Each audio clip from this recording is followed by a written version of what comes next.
Congress party మోసం చేసి రాష్ట్రంలో అధికారంలోకి వచ్చిందని బీఆర్ఎస్ కార్యనిర్వాహక అధ్యక్షుడు కేటీఆర్ ఆరోపించారు. సీఎం రేవంత్ రెడ్డి స్పీచ్లు డైలాగులు ఇవ్వడం తప్ప ఏ వర్గానికి న్యాయం చేయలేదని విమర్శించారు. తెలంగాణ భవన్లో కల్వకుర్తి నియోజకవర్గానికి చెందిన బీజేపీ కాంగ్రెస్ శ్రేణులు బీఆర్ఎస్ లో చేరారు. అందరికీ కండువా కప్పి పార్టీలోకి ఆహ్వానించిన కేటీఆర్ కాంగ్రెస్ అధికారంలోకి వచ్చాక రైతు బంధు సరిగా ఎందుకు రావట్లేదని ప్రశ్నించారు.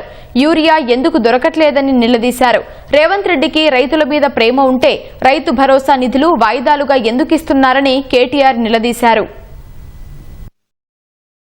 మనం మొత్తం 10 ఏళ్లలో 2,80,000 కోట్ల అప్పు చేస్తే ఈ మహానుభావుడు 2.5 ఏళ్లలోనే 3,70,000 కోట్ల అప్పు చేసిండు. మరి ఎవరికి పోయినాయి పైసలు అవన్నీ?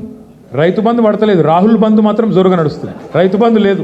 రాహుల్ బంధు మాత్రం ఫెంటాస్టిక్.